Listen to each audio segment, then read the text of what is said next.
को भी जल्दी से जल्दी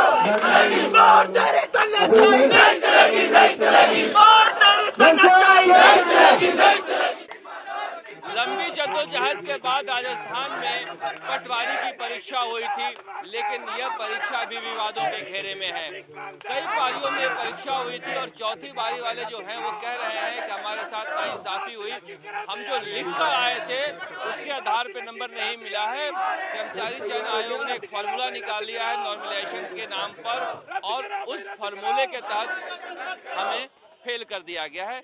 इनसे बातचीत करते हैं कि क्या समस्या, आप लोग समस्या लेकर गए थे कर्मचारी चयन आयोग में, तो उस समय बातचीत हुई तो उन्होंने आश्वासन दिया था आपको? देखिए सर, हमारा पटवार का रिजल्ट जारी हुआ 25 जनवरी 2022 को।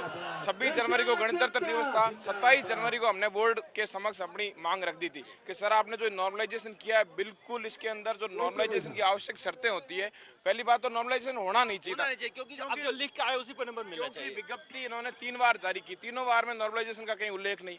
पेपर हुआ 23-24 अक्टूबर को, पेपर की तारीख तक नॉर्मलाइजेशन का कहीं उल्लेख नहीं। उसके बाद आंसर की आई, तब तक नॉर्मलाइजेशन का उल्लेख नहीं हुआ। क्यों यही तो बात है, हुआ क्यों? इसलिए हुआ क्योंकि इन्होंने अंदर ये नॉर्मलाइजेशन की बिल्कुल एसएससी का नोटिफिकेशन है कि रैंडमली प्रोसेस होना चाहिए। इन्होंने रैंडमली प्रोसेस ना करके इन्होंने ये किया कि पटवारी भर्ती 24 अक्टूबर को चूंकि करवा चौथ थी, तो महिलाओं को सभी को 23 अक्टूबर बिठा दिया गया। 23 अक्टूबर को दोनों पारियों में सिर्फ महिलाएं बैठी और उनके साथ कुछ 70-1,000 पुरुष बैठे, तो उनका औसत चला गया कम। और 24 की सेकंड पारी, चौथी पारी के अंदर सारे लड़के बैठे थे, तो उनका औसत चला गया ज्यादा। तब इनको नॉर्मलाइजेशन की आवश्यकता लगी। फिर इन्होंने बहाना बनाया कि कहीं ना कहीं पेपर में डिफरेंस है। पहली बात तो पेपर में बिल्कुल भी डिफरेंस नहीं था। 24 अक्टूबर को एग्जाम होने के बाद 25 अक्टूबर को दैनिक भास्कर की बड़ी खबर थी कि चारों पेपर का लेवल समान था। चौथा जो पेपर था, जो हमारा था, उसके अंदर थोड़ी सी हार्ड था पेपर। ये दैनिक भास्कर की खबर थी। अगर मान ले 1% भी अगर मान ले पेपर सरल था, तो बोर्ड से हमारा ये प्रश्न है कि पेपर अगर मान लो 1% सरल था, तो हमें उस पारी में बिठाया क्यों? अगर हमको हार्ड में बिठाते, हम हार्ड भी करते। 24 की सेकंड पारी यानी 4th पारी में हमको बिठाने का निर्णय हमारा नहीं था, आपका था। हमको वहां क्यों बिठाया गया? दूसरी बात, आपने पहली 2 पारियों में सिर्फ लड़कियों को बिठाया गया क्योंकि करवा चौथ थी। करवा चौथ में भी एक बात और बोर्ड को कहना चाहता हूँ, करवा चौथ में भी पुरुष की भी अगर लेडीज व्रत रखती है तो पुरुष की भी आवश्यकता पड़ती है। तो वहाँ पे अगर पुरुष का मुंह, वो बात अलग है। ये बताइए कि आप लोग जो हैं, ये रिजल्ट निकलने के बाद वो गए थे तो उन्होंने कहा था कि हम विचार करेंगे। मैं उस दिन गया था दफ्तर के बाहर, इसलिए मैं कह रहा हूँ आपसे। तो फिर क्या हुआ? फिर जब 27 आप शायद कोर्ट में गए थे। हाँ, 27 को हम जब पहुंचे, तो उन्होंने हमने जब बोर्ड चेयरमैन के सामने अपनी मांग रखी, तो उन्होंने कमेटी का गठन किया। कमेटी, हम उस चक्कर में बैठे थे कि कमेटी का गठन कर दिया गया, हमारे साथ न्याय होगा। लेकिन ये 27 तारीख की कमेटी का गठन किया गया। हम इसलिए बैठे रहे क्योंकि कमेटी का गठन कर दिया गया है, कहीं ना कहीं हमारे साथ न्याय होगा।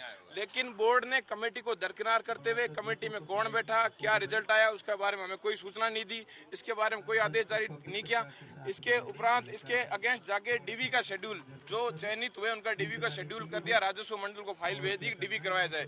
उसके बाद हम 28 फरवरी को वापस बोर्ड चेयरमैन से मिले।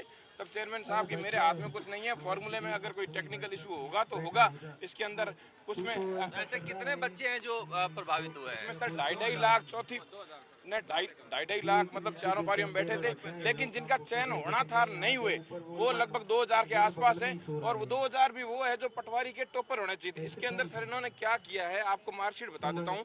ये पहली पारी की मार्कशीट है, इसके अंदर 10 नंबर बढ़ाए। 229 वाले को 239 पर बिठा दिया पहली पारी के अंदर। दूसरी पारी में 228 वाले को 237 यानी 9 नंबर बढ़ा दिए। तीसरी पारी के अंदर ये आप देखेंगे 232 वाले को 240 यानी 8 नंबर का सीधा फायदा। और ये चौथी पारी के अंदर 240 वाले को 224 पर 16 से 17 नंबर कम कर दिए। नॉर्मलाइजेशन ये कहीं नहीं कहता है कि नंबर कम होंगे। आप लोग कोर्ट भी गए थे? कोर्ट न्यायपालिका की शरण में हमारी कल 4 तारीख को हमारी सुनवाई भी है।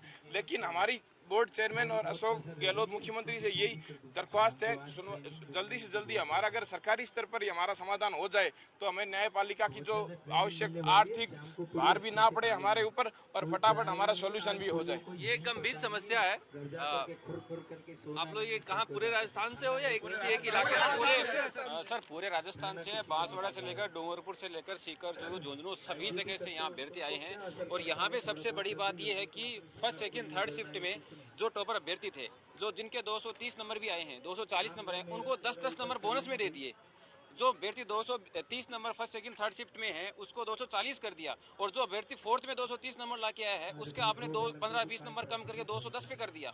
तो जब टॉपर अभ्यर्थी बाहर हो रहे हैं तो उसका क्या मतलब रहेगा? फिर मतलब रहेगा एग्जाम का, सही कहते हैं। तो आप लोग कब तक बैठे रहोगे यहाँ? किसी बातचीत हुई सरकार में? सरकार में हमारी जो एसओ जो आरती मैम है उनसे बात हुई थी। इसके अलावा हमारी ओएसडी सर से भी बात हुई है, तो उन्होंने आश्वासन दिया है, लेकिन हमको इसका जो फाइनल जजमेंट जो भी है वो होना मांगते हैं हम लोग। तो कब तक बैठे रहोगे?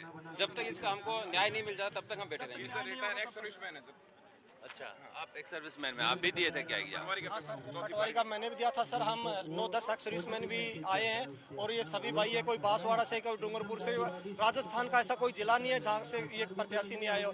मेरे कहने का मतलब ये कि बोर्ड कहीं ना कहीं बहुत बड़ी गलती की है बच्चों के साथ, क्योंकि तीनों पारियों के नंबर 10-10 तो बढ़ा दिए और हमारी फोर्थ पारी के नंबर 17 तो कम कर दिए, तो 30-35 नंबर का गैप हो गया। हम डेलीगेशन लेके अध्यक्ष महोदय के पास भी गए तो उन्होंने भी यही बोला हमें कि कहीं ना कहीं हमारे बोर्ड से उस दिन मुझे याद है, इसलिए पूछ रहा हूँ। हम रिवाइज रिजल्ट के ऊपर समीक्षा करेंगे। उस रिवाइज रिजल्ट में कोई समीक्षा नहीं किया, हमें लॉलीपॉप दे दिया गया। उसके बाद में डायरेक्ट डीवी की डेट उन्होंने जारी कर दी और हम लगातार ज्ञापन दिए। हर एमएलए के पास, सीएमओ में हमने ज्ञापन दिया और हम दर दर की ठोकरें खा रहे हैं, लेकिन सरकार सुनने के लिए तैयार। एक बड़ा संकट है कि पढ़ाई करने के बाद आप परीक्षा देते हैं, उसके बाद नतीजे आते हैं और फिर आकर आपको आंदोलन करना पड़ता है। इससे ज्यादा पीड़ादायक कुछ हो नहीं सकता है, लेकिन यह सच्चाई है। और सच्चाई आप देख रहे हैं कि किस तरह से 27 जनवरी को भी मैं इन बच्चों से मिला था, तब भी इसी तरह से ये अपनी मांग रख रहे थे और आज भी इसी तरह से ये भटक रहे हैं। भरोसा इन्हें दिया जा रहा है, लेकिन वही बात है कि भरोसे का संकट सबके साथ है। ये लगता है कि सरकार एक बार फिर से बरगला के भेज देगी और हमारे साथ नाइंसाफी होगी। ये कोर्ट से ज्यादा सरकार से उम्मीद करके बैठे हैं कि कम से कम जो हम लिख कर आए हैं उसके साथ तो न्याय कर दे। जितना हम पढ़े थे, जो जानकारी हमने परीक्षा में रखी है, उसके साथ न्याय कर दे। ये नॉर्मलाइजेशन के स्कीम के नाम पर नंबर घटाना ठीक नहीं है, शायद किसी के साथ भी ठीक नहीं है। ये आंदोलन नहीं भी करते तो ये ठीक बात नहीं थी कि किसी का आया हुआ नंबर काट लें आप और किसी का बढ़ा दें। लेकिन न जाने क्या फॉर्मूला है, कुछ भी पारदर्शिता रहती ही नहीं है जिससे सोच समझकर संतोष किया जा सके, और यही संकट भी है। कैमरामैन मनीष के साथ